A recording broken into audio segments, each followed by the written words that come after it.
So in the last mantra that we covered, we talked about the eye that cannot reach that, nor speech, nor mind indeed. We know it not, we do not know how to impart it. And basically summing up that idea is that any equipment we try to approach the reality with is going to fall short. We cannot approach the reality through any of the equipments, which means essentially we cannot perceive God, we cannot feel God, we cannot conceptualize God. If we were to do that, then that would limit God. It puts God in the same terrestrial realm of experience that we are undergoing. So any form of perception, feeling, or thought in an attempt to understand, cognize God is futile, in a sense. Now, I think it was Pi who asked this question about in Monday's class about being able to peg your thoughts on God. And again, it's an interesting discussion because it's something you can't actually do. Because what is God? What is that self? What is that Brahman? You don't know. I don't know. None of us in this terrestrial realm of experience know. The only people that know are those people that have wakened up to that fourth plane of consciousness, that turiya. They have become that consciousness. Of course, they attempt to communicate that. And that's what he says here. We know it not. In other words, we can't, it's not known through intellectual appreciation or cognition. And then he says, we do not know how to impart it. Again, we use the example of, imagine trying to impart the knowledge of the waking world to a dreamer. Very difficult. Same thing. People that have woken up to the fourth plane of consciousness are now trying to communicate to all of us that are sleeping. They've done their best, and this is their attempt. The Upanishads, the greatest, highest, should I say, philosophy known to man, is a direct means of attempting to communicate what that reality is. And essentially, that's all we have to go by. What these great masters have said. Beyond that, it's up to us to get there. Right. Any questions? Yes. Hi. Craig, let me just go back to this.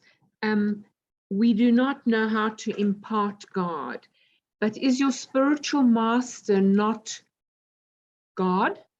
Because he's realized?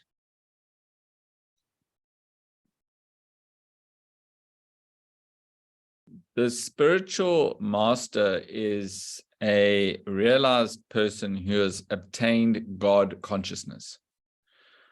So it would be prudent here to recognize that the question is this is often misconstrued. So yes, in one aspect, in one sense, we can say that a realized person, an enlightened person, someone who has attained that reality, becomes that reality, becomes God, as it were. Their equipments merge, or should I say, drop, and they merge with the reality. So that means that there is no longer any identification with the body, mind, or intellect. They are God. From our perspective, that realized master is still functioning in the realm of our terrestrial experience. So we still see the master sitting there, see the master doing all these various activities, speaking advices to us, could be singing bhajans. From our perspective, he's there very much with us. From his perspective, somewhere in the clouds. So it's important not to get these two perspectives mixed up. Because then we say, well, how can God be looking like this? Or how does God say that? How can God take this form, not that form? It can become a bit confusing. So for all purposes, see, we can only assume that someone has realized the self. We can never know. I've heard even Swamiji tell people he's realized, and he's told other people he's not realized. In other words, the point is it doesn't make a difference. We don't know. For you, he may say, Pa, yes, definitely realized. Maybe that's what you need to hear. For another person who says, I'm still here in front of you, no, couldn't have realized. There's something he'll say. It depends what you need to hear. Even students, I've heard him say to some students, yes, to some students, no. What we derive from that is that nobody can know. We can't know that a person has realized. So from that perspective, there's no meaning really. Does he know he's realized? He doesn't have to tell us, but does he know? The self knows the self by itself.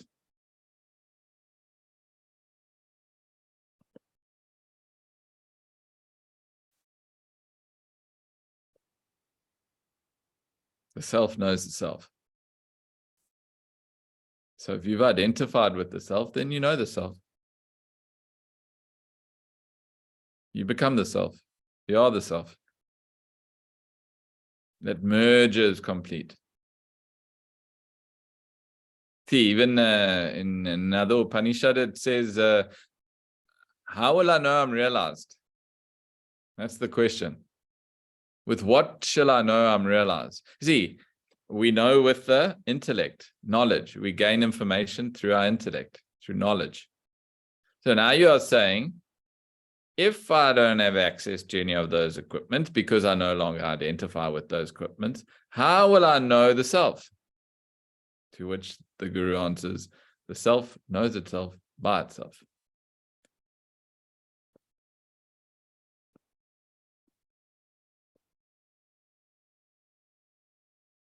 See, you're in the dream and I'm telling you about the waking state.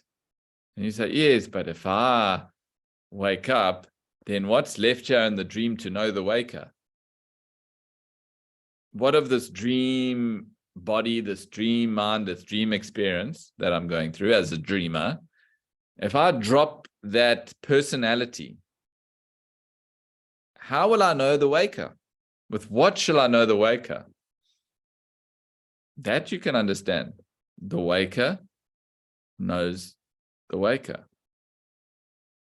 And when you wake up, you don't need to anybody to come and say, Pa, hello, morning. Just don't forget you're in the waking state now.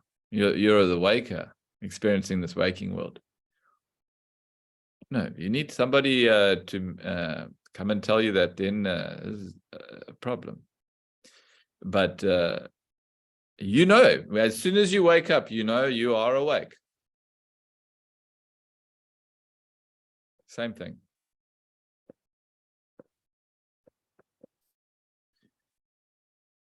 Okay.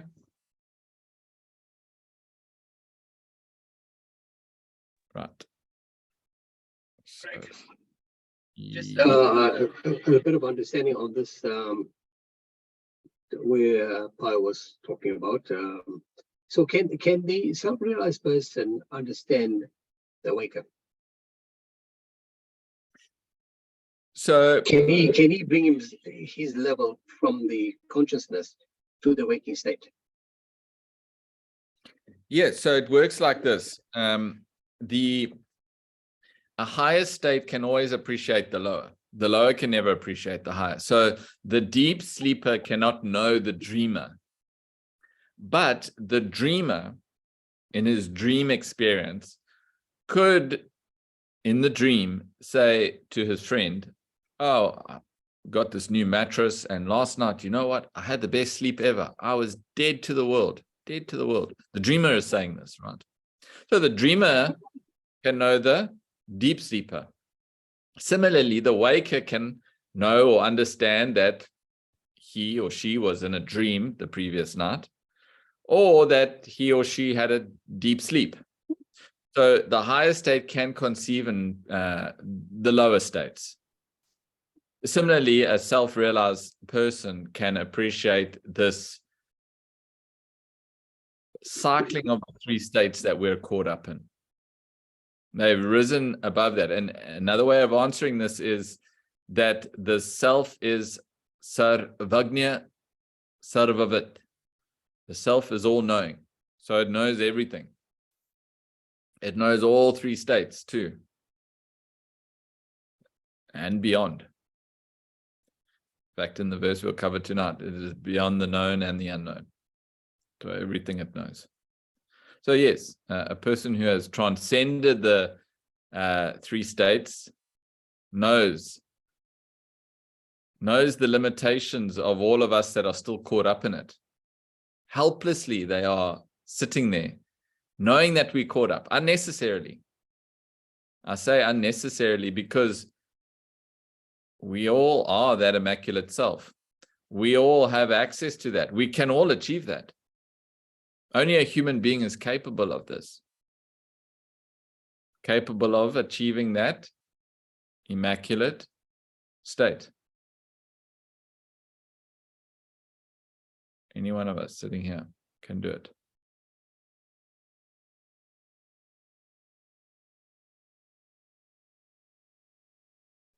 Okay. Thanks, Greg. Right. When the person, like Swamiji or whoever, gets to a self-realized state, is that consciousness, is that their experience of what they are going through? Can they ever understand the Supreme from that level, or the reality? So just repeat, I'm not sure I quite understand. So we are talking about the level of the Supreme reality. Would he be able to understand that world, how this world has come about, and how this world functions, etc.? Like every aspect of the dream, you can understand when you wake up that the entire thing was actually a figment of your imagination. Similarly, a person who's woken up to that fourth state of consciousness realizes that this waking world that we place so much importance on now is nothing but a figment of our imagination. Yes, the self-realized person understands that. He realizes because he's become one with the truth, one with that God consciousness. In that merger, all is known. All is known means he understands the pluralistic phenomenon that he transcended to. Just as you understand the illusory nature of the dream as soon as you wake up. The entire thing folds back.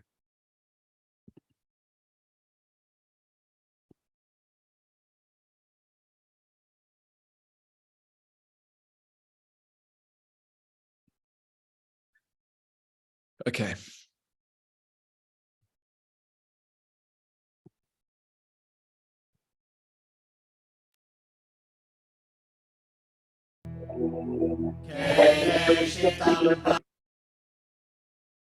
Get to the right place here.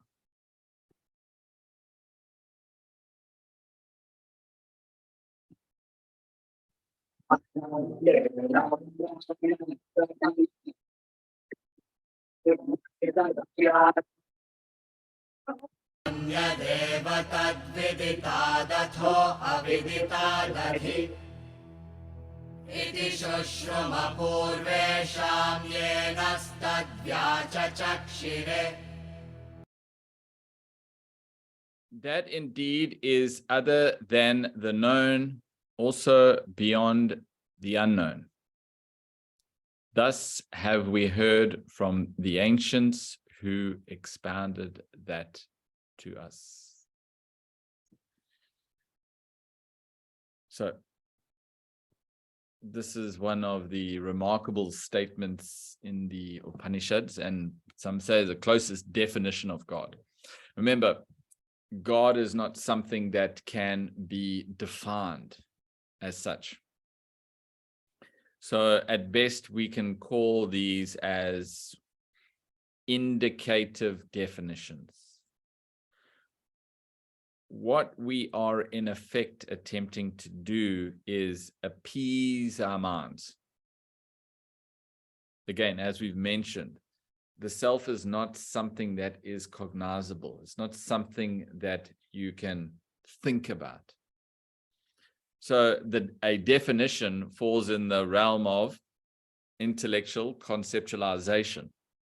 You define something. It's your intellect is constructing what that thing is, right? But now, God is not a thing to be conceptualized. So what are they saying? See, this gives rise to the argument that, okay, if this whole thing can't be conceptualized, we can't know God, then what the heaven are we doing here? We can't see God, we can't feel God, we can't conceive God. So what are we doing? Wow, surely this is just a waste of time. No, it's not. Because through the progress we make with our equipments in the pursuit of that reality, whatever that is, we don't know. Whatever use, and let me rephrase that. We need to use our equipments in order to reach the reality. But the equipments cannot directly give us the reality. So, coming back, this is one of the closest definitions of God. That indeed, that refers to the reality. That indeed is other than the known, also beyond the unknown. Anya deva tat viditadato aviditadati. That indeed is other than the known, also beyond the unknown. In other words, Brahman is beyond that which is known, as well as beyond that which is unknown. Beyond the known, beyond the unknown. Known, unknown. So break it down. There's three interpretations that they give in the verse.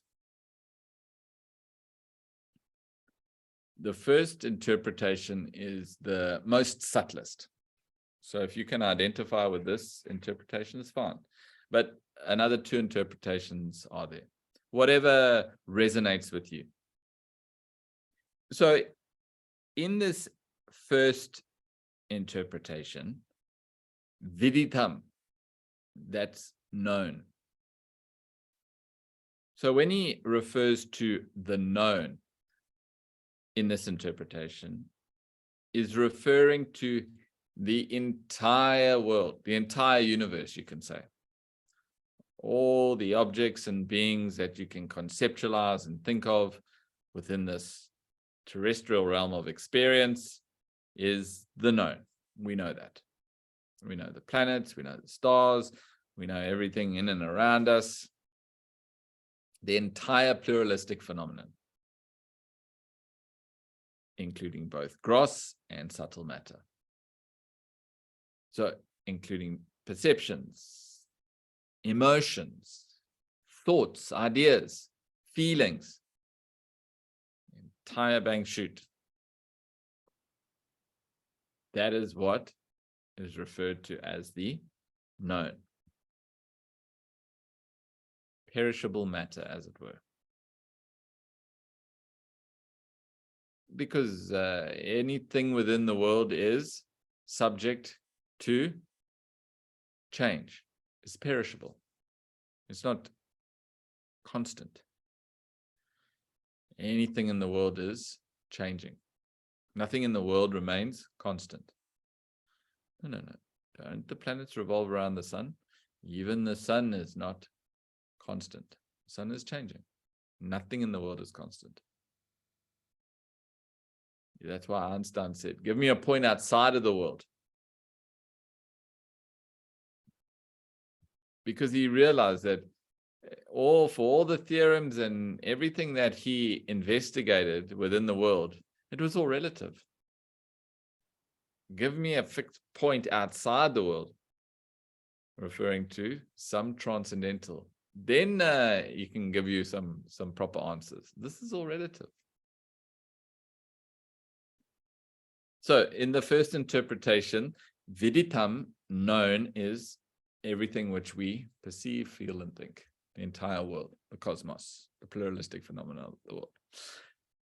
Aviditam, the unknown, refers to that enlivening principle which supports it.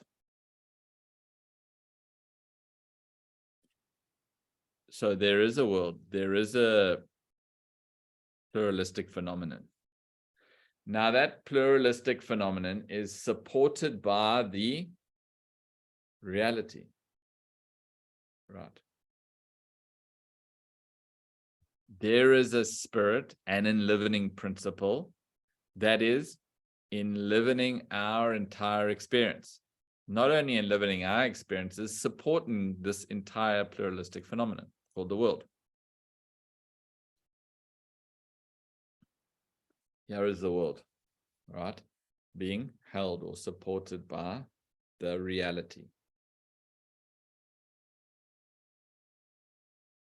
Beyond the known world, beyond that unknown supporting reality. See, this is Upanishads now. Everywhere else, simply you get away with it. The Brahman is that which supports the world.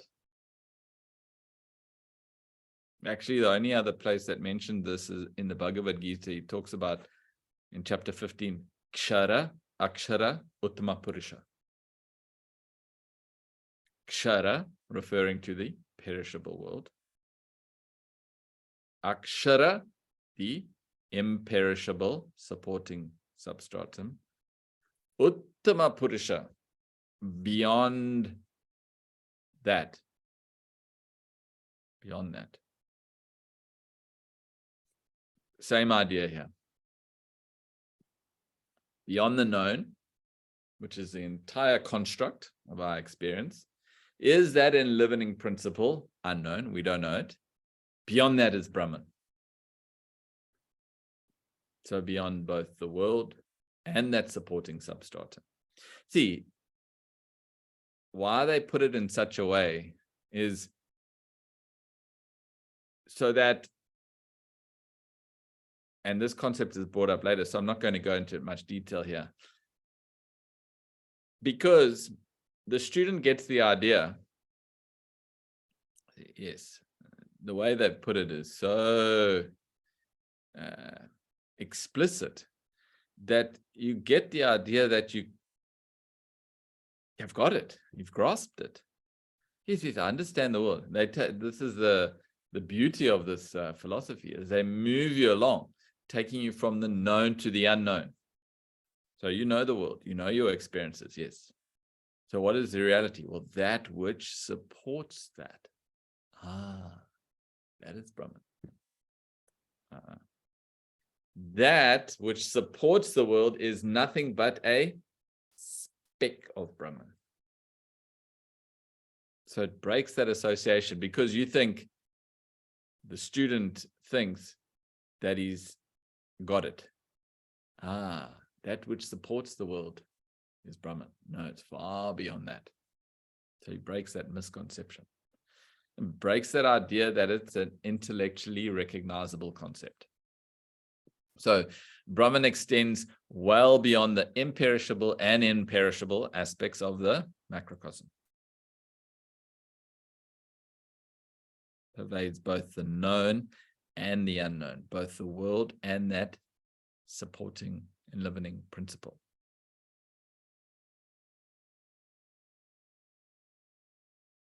See, again, they put it in such a way because they want to make you think, not only make you think, but also drive home the point that no intellectual concept can convey the reality, can convey the truth.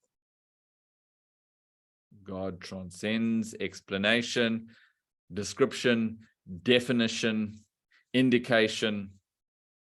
God is beyond that. Cannot be limited. Right.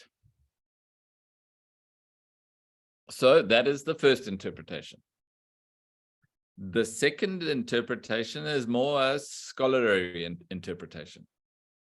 So again, referring to the known and the unknown. Viditam, aviditam. Viditam is known. In Sanskrit, a before word is non. So known and unknown, in essence. So in the scholarly interpretation, he explains the role of God in our human experience. So essentially relating it to the individual, the microcosm. So here he equates the known, the teacher equates the known to the gross and subtle bodies. Gross and subtle bodies is nothing but our body, mind, and intellect, essentially. Our perceptions, emotions, and thought. That we know, that we clear about. You can look, you can see your body, you're aware of your body, you become aware of your thoughts, you become aware of your emotions. Those things you know, you can cognize. The unknown in this example, he equates to the causal body, the vasanas. As we all know, the vasanas are those inherent impressions that define our personality. They're the seed of our personality, as it were, giving rise to our original, or should I say, giving rise to our inherent nature. That we don't know. We don't know the vasanas. Then he says, beyond the known and the unknown. So beyond the body, mind, intellect, beyond the gross body and subtle body, but also beyond the causal body, beyond the vasanas, lies the reality.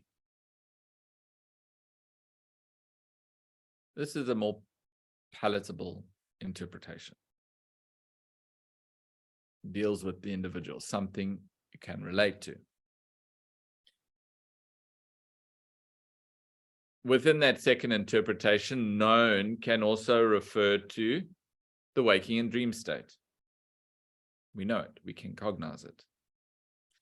Unknown would be the deep sleep state. So beyond the worlds of the waking, dream, and deep sleep, waking and dream being known, deep sleep being unknown, beyond the three worlds lies the immaculate reality, Brahman. So Brahman then becomes the pure consciousness that supports these three states, supports the waking, dream, and deep sleep states. It is that unconditioned consciousness which appears to be conditioned by the gross, subtle, causal bodies to manifest as the waker, dreamer, deep sleeper.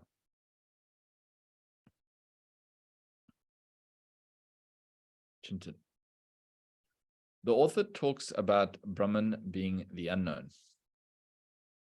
Can that be ratified by saying that it depends on whose perception this is being said? If we are in the world, we are, to a certain extent, able to perceive what unknown is. That is, we have a definition, and through Chandra Shaka Jnana, able to perceive what unknown is. But from the perspective of self-realized individual, there is no such thing as unknown, because the concept of unknown is worldly.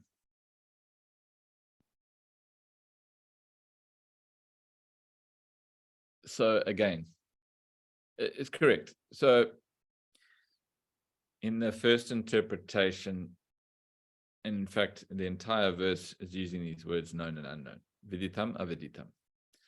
Viditam known, aviditam unknown. So Brahman is beyond the unknown. The unknown in the first interpretation is that which supports our entire experience. So even if you were to stop there, so, okay, I'm having this terrestrial experience, this worldly experience, but I can appreciate, and the subtle intellect, this is the role of the subtle intellect, it can posit the existence of something beyond the terrestrial realm of experience. So it posits the existence of a supporting substratum. That we call as Brahman.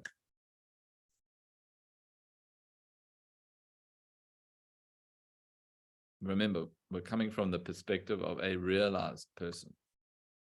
Now, the whole reason they say that Brahman is beyond that supporting substratum is to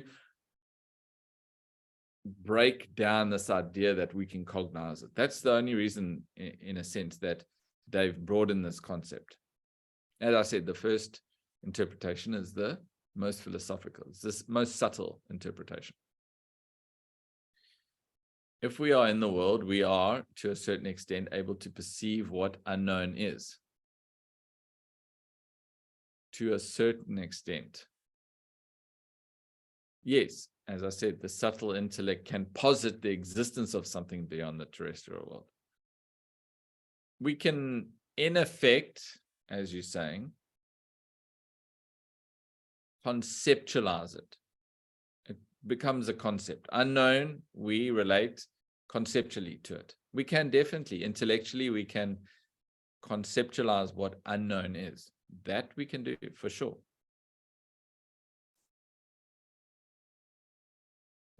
Chintan talks about this idea of Chandra Shakanyanya. This is an analogy, moon branch analogy, they call it. So I'll just explain for those who are not aware, there's a crescent moon in daylight.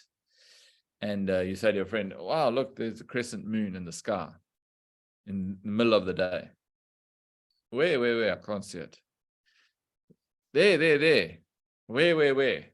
No, it's there. Where? Can't see it. So you go, okay, look over there. You see over there, the hill. Ah, yes, I can see the hill. See it now. Go to the top of the hill, yeah. And there's a tree. I see the tree. See the tree? See the tree. Now go up the trunk of the tree.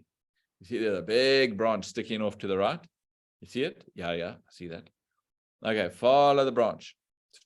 So he follows the branch. See there's a leaf on the edge of the branch. I see the leaf. Beyond that leaf is the moon. So he follows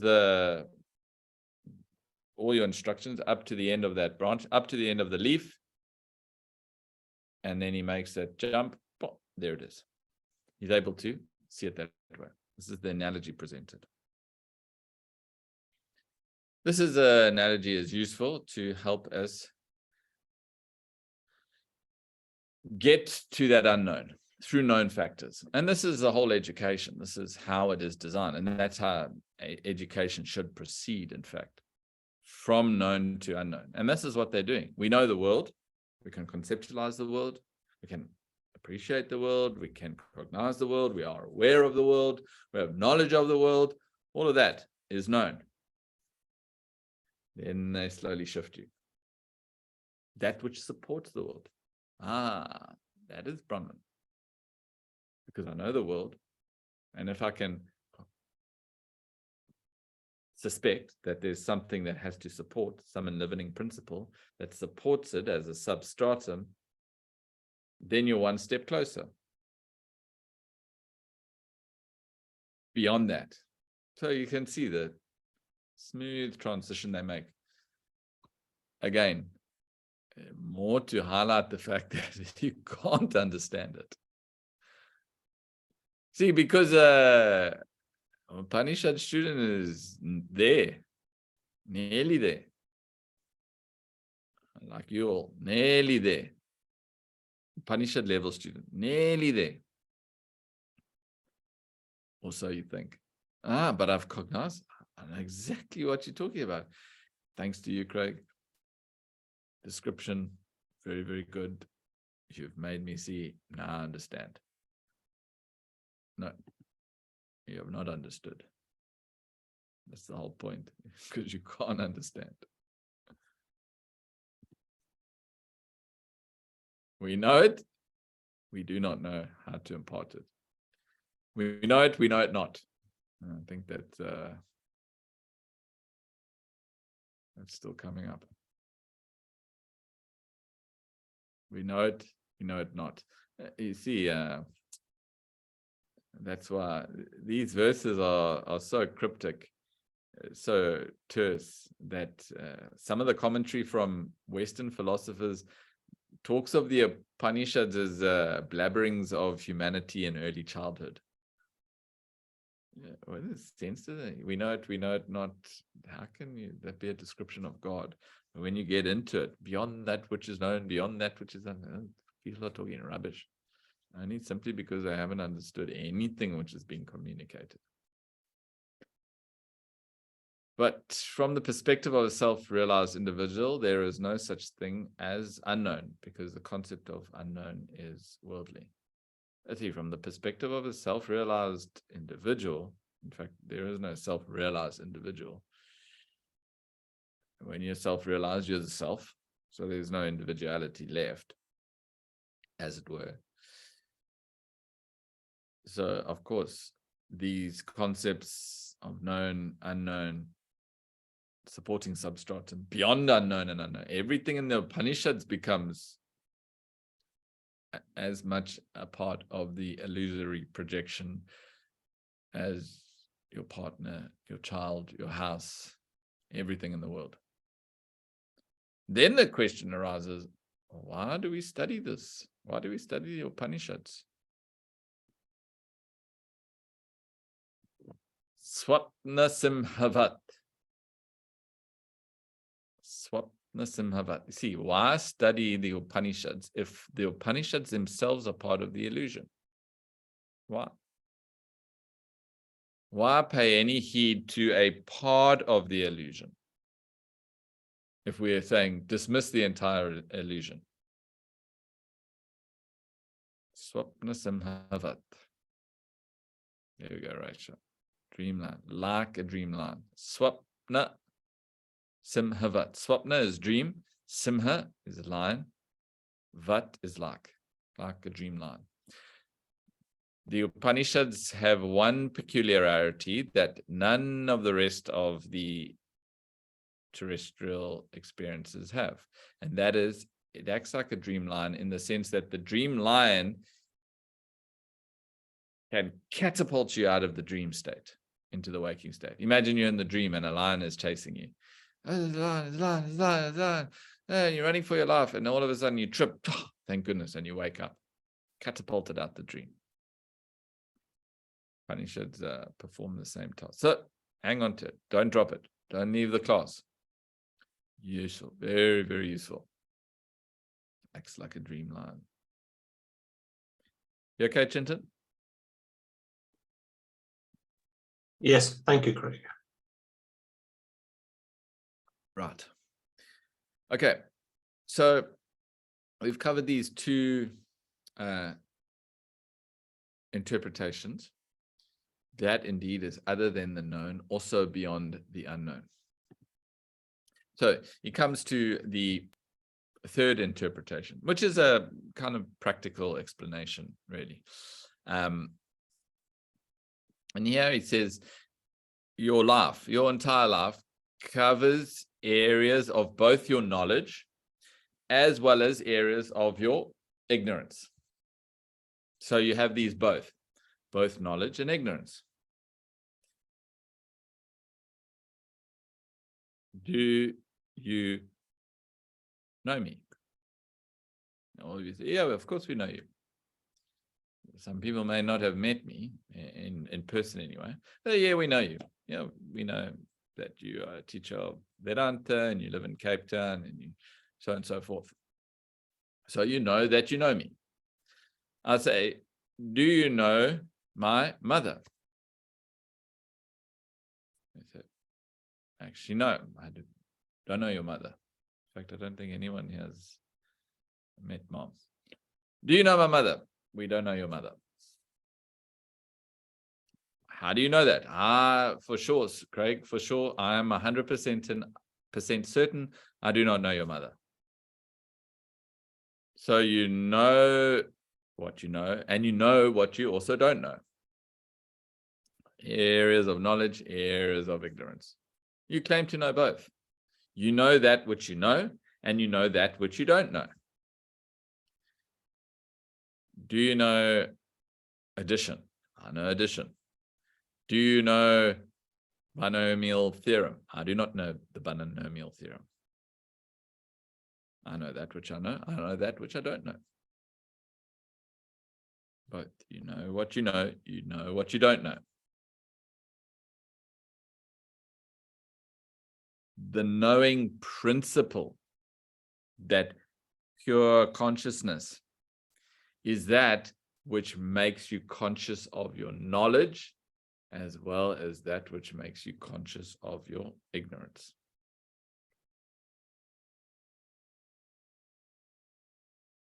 Knowing that which you know and knowing that which you don't know. Think of it this way.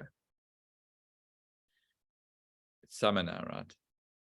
You head off down to the beach. And family's sitting there on the beach. We've got the umbrella out. Set up a nice area. Kids are playing. Everything is good. Problem. Forgotten the ice.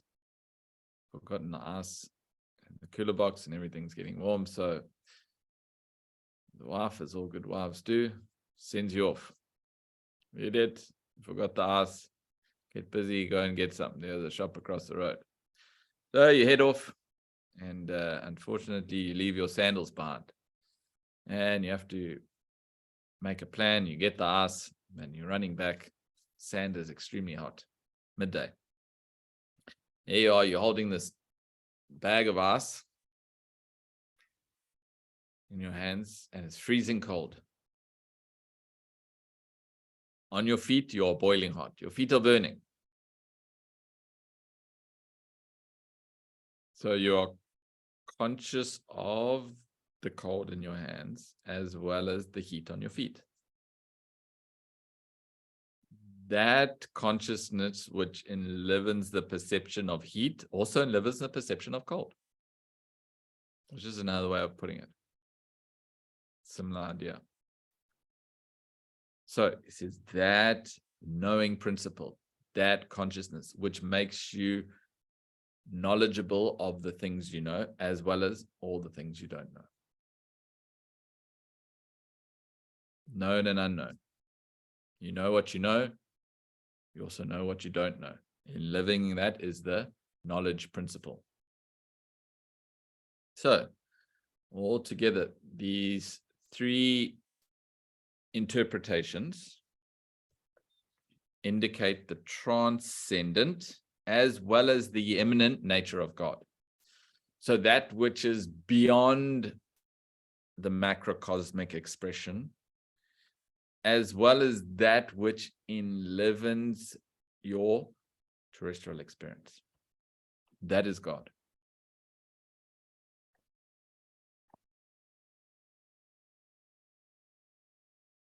It's a little bit baffling. I can appreciate that.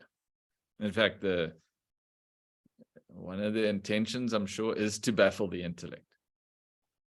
Otherwise, you come out with the conclusion that you actually know. And that's exactly what they're trying to prove here, that it's beyond that. Beyond that. God cannot be conceived just as pure light is unseen. You have to follow carefully here. Imagine this, right? I've actually had this experience. You'll see it's in the book.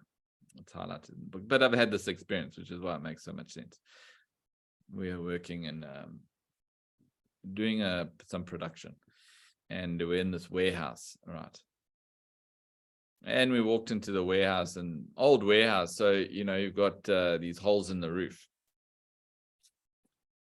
Some of you may have, I'm sure you've experienced something similar to this.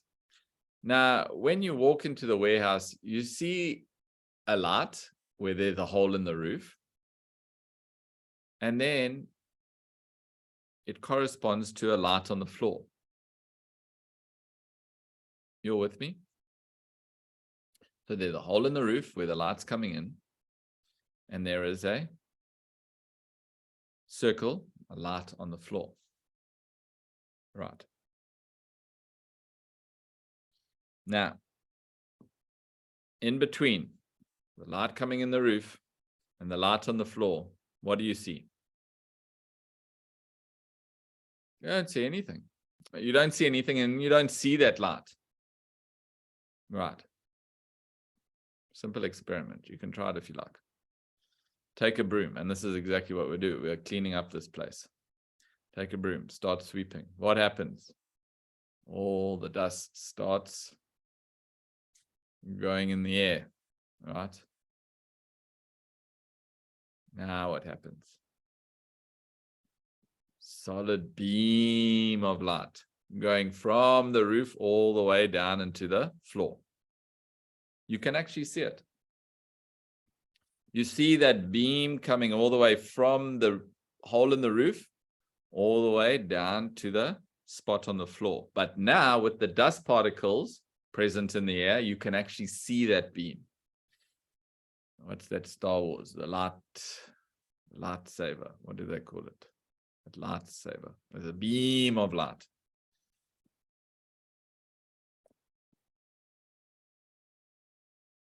So the dust particles bathed in that light form the beam of light. You're with me?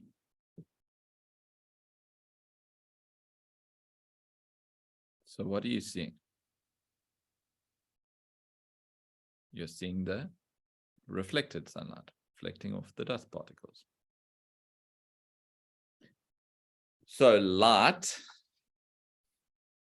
plus the dust equals what you are seeing. So you are seeing light plus dust. Remember, before the dust arose, you couldn't see the light, right? You all agree? You couldn't see the light until the dust was there. Then the light plus the dust was what you were seeing. So what is light? Anybody?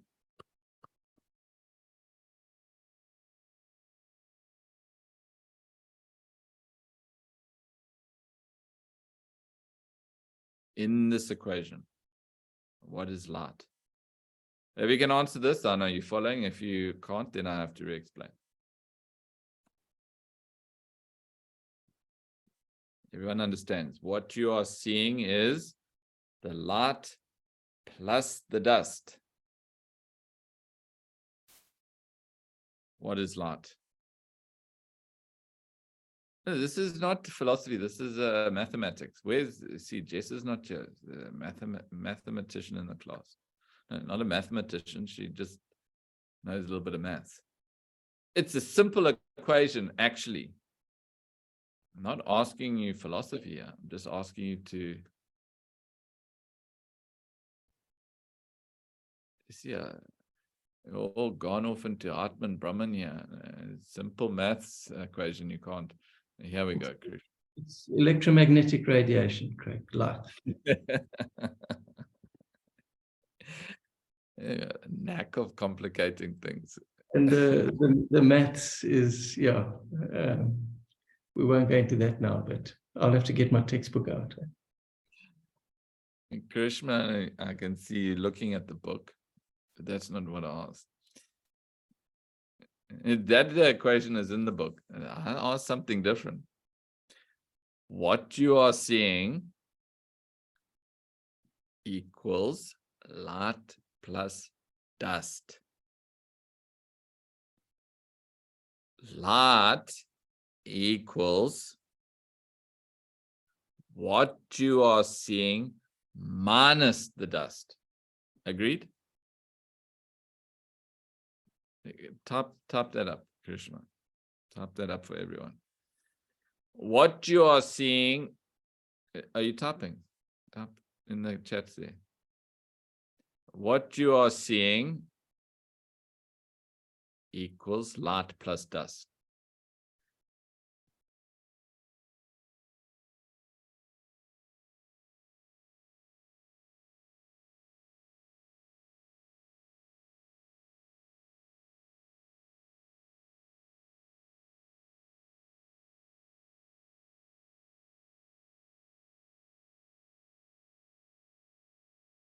What you see, excellent. Plus, in mathematics, they use symbols. What you are seeing equals light, and you got half of it equals light plus dust. Light equals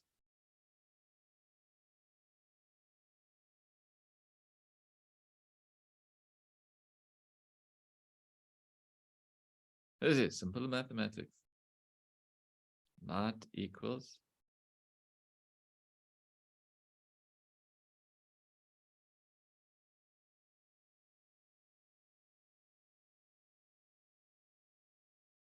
Are you waiting for me to answer? You're writing, Krishna. Light, yes, Sarah, but you have to write it in formula here. That's correct. Light equals, okay. Light equals what you see minus dust.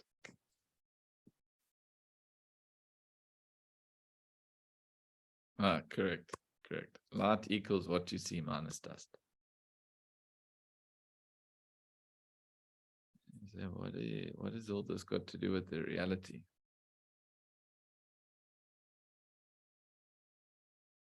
Light equals what you see, so the seen, and this is where the equation comes in, Krishna, what you had typed earlier. So light is seen minus the unseen. Light is equal to what you see. Remember, there's that beam of light. So light is equal to what you are seeing minus the dust. See, you can't see light, right? The light was always there, but you couldn't see it. You only saw the hole in the top and the circle on the bottom. You couldn't see the light, right?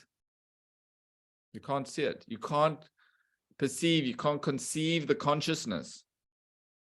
This is what it represents. You can't see it. So what is that light? Well, what you see minus the dust. See, as soon as the dust came up, the combination created a perception of what you see. So you see light plus dust together. When those two come together, that's what you see. Before that, there was no light. You couldn't see the light. Dust wasn't there. Dust. As soon as the dust comes, that combination is the what you see, light plus dust.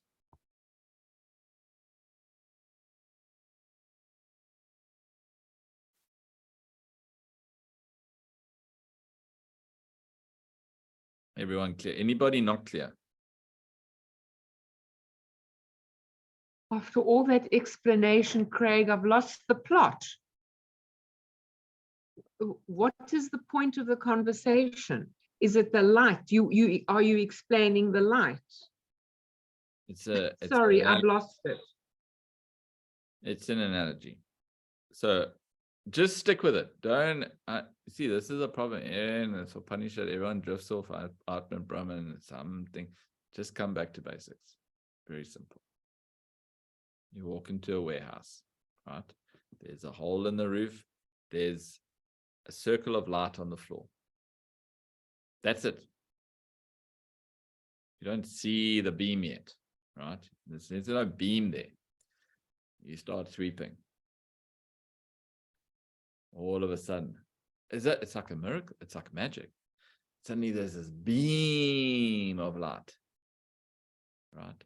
The light was always there. You can't deny that the light wasn't there, but it was not perceptible. The only way that light was perceptible was when you added the dust particles in. So what you are seeing is the light plus the dust. What you are perceiving is the consciousness plus that which you see, or the scene.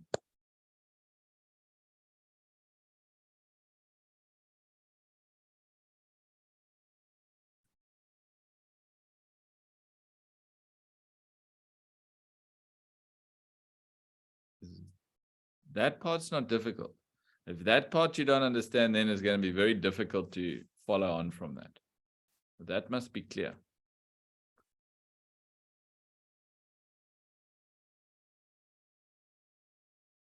What you are seeing is light plus dust particles. So what is light? Light is, what is light? What you are seeing minus the dust. Just get that in, let that sink. If you can understand that, then you can understand the pure consciousness. And he makes a big jump. But if you understand that simple analogy, then it's much easier to understand.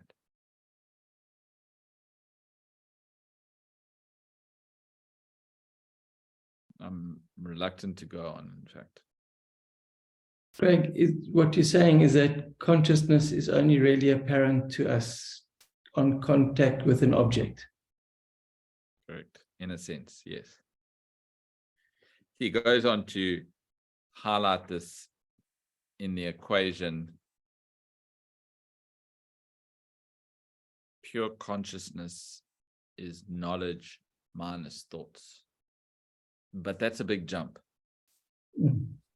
See, we'll take this up next time, but just to complete the thought flow. So now compare the dust particles to thoughts, right? There's a illustration on page 30. I think all of you should have the book so you can see there. So the dust particles are the thoughts, right?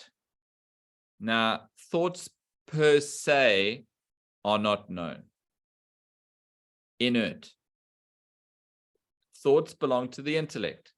The body, mind, and intellect, without an enlivening principle, is inert. So the body, mind, and intellect need an enlivening principle to create this expression of life. So when that pure consciousness, that Brahman, strikes the thoughts, enlivens, you can use, strikes the thought, what comes out of that is what you know. So pure consciousness plus thoughts is what you know. What you know is knowledge.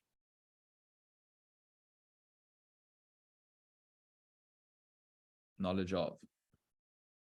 Pure consciousness plus thoughts equals knowledge.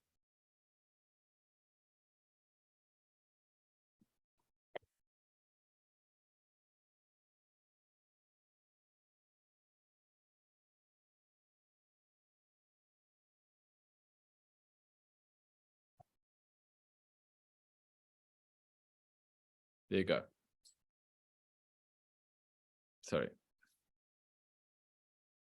Delete that.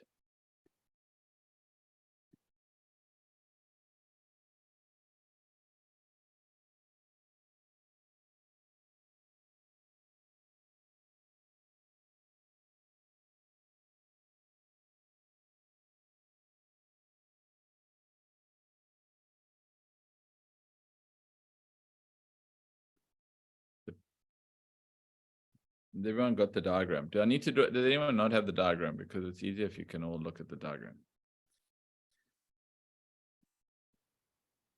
Brahman, pure consciousness and limiting thoughts. Now, when we say thoughts, what we're talking about here is everything. Perceptions, emotions, feelings. All essentially at its root cause is thought. You can't have a perception without a thought. Those of you will appreciate this idea in the theory of perception. There needs to be a thought. Remember the theory of perception? Probably not. Might be worth going back to the VT and just re-investigating that idea, the theory of perception. There needs to be an object, and there needs to be thought of the object for the perception of an object to occur.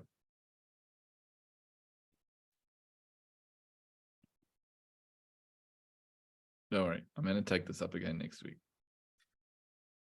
So we'll start afresh because I realize we're getting to the end here. So the pure consciousness striking the thoughts produces what you know. Pure consciousness plus thoughts equals knowledge. So then what is the pure consciousness? What you know minus thoughts. Consciousness is known minus the unknown.